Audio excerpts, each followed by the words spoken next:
कश्यप जी की दूसरी स्त्रियों के वंश और मरुदगण की उत्पत्ति का वृतांत। श्री पराशर जी कहने लगे, संहलाद के बेटे आयुष्मान, शिवी एवं वाशकल थे और विचोमन और विमोचन प्रहलाद के पुत्र थे तथा विरोचन द्वारा बलि ने जन्म लिया। हे मुनि, बलि 100 पुत्रों का पिता था, जिसमें उसका सबसे बड़ा बेटा बाणासुर था। हिरणाक्ष के बेटे उत्सुर, शकुनी, भूत संतापन, महानाभ, महाबाहु तथा कालनाभ आदि ये सब महाशक्तिशाली थे। कश्यप जी की दूसरी पति दनु के बेटे दिमूर्धा, शंबर, अयुमुख, शंकुशिरा, कपि, शंकर, एक चक्र, महाभाउ, तारक, महाबल, सर्वभानु, वर्षपर्वा, महाशक्तिशाली पुलोम तथा अति पराक्रमशाली विप्रचित थे। वे समस्त दनु के बेटे प्रसिद्ध हैं।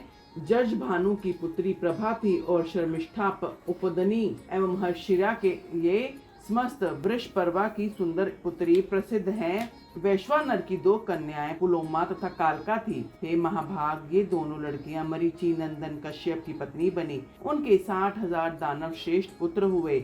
वे भी सभी पुलोम तथा कालके कहलाए गए। विप्रचित के द्वारा सिंहिका के पेट की से अन्य भी अति शक्तिशाली ड्रावने और क्रूर बेटे हुए। वे व्यश, शल्य, बलवान, अंधक, नभ, वपाती, नमुची, इलवल, खसरम, नरक, कालनाभ, महाबली, सर्वभानु तथा महादैत्य वक्त्रयोधी थे, जो समस्त दानव शेष दनु के वंश में वृद्धि करने वाले हुए। उनके अन्य भी हजारों पुत्र पौत्र आदि उत्पन्न हुए। महान तपस्या में दैत्यवर प्रहलाद जी के वंश में निवातक कवच नाम के एक दैत्य की उत्पत्ति हुई। कश्यप जी की पत्नी त्रामा के शुक्की, शयनी, भासी, सुग्रीवी, शुचि, गृच्छधिका नामक 6 अति प्रभावशाली कन्याएं हुई। शुक्की के द्वारा शुक, उलूक और काक आदि ने जन्म लिया। शयनी के गर्भ से शयन, भासी के गर्भ द्वारा भास तथा शुचि द्वारा जल के पक्षी, सुग्रीवी द्वारा अश्व, उष्ट, गंधर्व उत्पन्न हुए तथा गर्दिका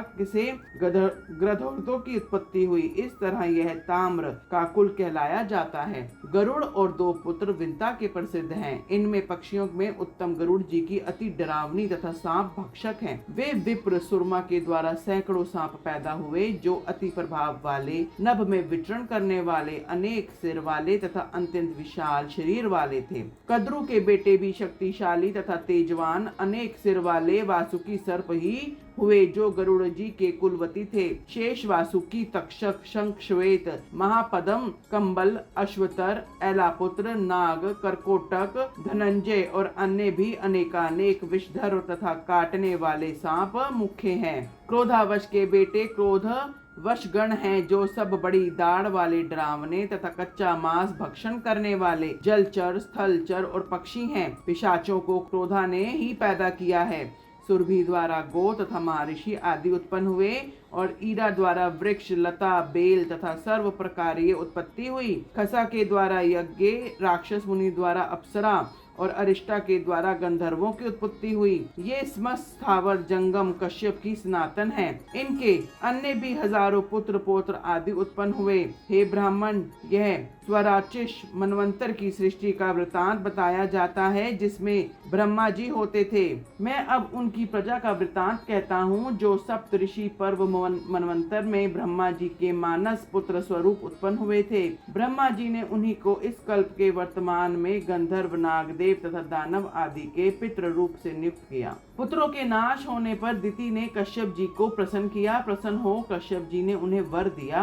दिति ने इंद्र का वध करने योग्य तेजस्वी पुत्र का वर मांगा। कश्यप जी ने वह वर दे दिया और अपनी भार्या दिति से कहने लगे, ईश्वर से स्मरण में लीन रहकर तुम अपना गर्भ संयम पूर्वक 100 साल तक रख सकोगी, तो वह पुत्र इंद्र का संहारक हो सकेगा। यह कहकर कश्यप जी ने उससे संभोग किया और उसने गर्भ धारण कर लिया। दिति के गर्भ को अपना संहार समझकर इंद्र भी दिति की सेवा करने के लिए आ गए। दिति के संयम, शौच आदि में कोई न्यूनता न आई। यही अवसर पाने के प्रयोजन के देवराज इंद्र प्रतिक्षण वहाँ उपस्थित रहने लगे। जब 100 वर्ष में कुछ कमी रह गई तो इंद्र ने एक कमी देख ली। एक रोज दिति बिना पैर धोए हुए ही शैया पर लेट गई। तभी उसे नींद आ गई। अतः अपने हाथ में व्रज लेकर देवराज इंद्र उसकी कुक्षी में प्रविष्ट हो गए और उस महागर्भ के 7 टुकड़े कर डाले। इस तरह व्रज से पीड़ित हो जाने पर वह गर्भ चीख चीख कर रो पड़ा और इंद्र ने इससे उससे बार बार कहा कि रो मत, किंतु जब वह नहीं माना, क्रोधित होकर इंद्र ने एक के साथ साथ टूक अर्थात गर्भ के 19 टुकड़े कर दिए। गर्भ के वे टुकड़े ही मरुत नाम के देवता बने। भगवान इंद्र ने जो उस गर्भ से कहा था कि मत रो, मां रोदी अते वे मरुत कहलाए गए। वे 49 मरुत गण देवराज इंद्र के सहायक देवता बने। बोलो ओम श्री विष्णु प्रियाय नमः। ओम श्री विष्णु प्रियाय नमः।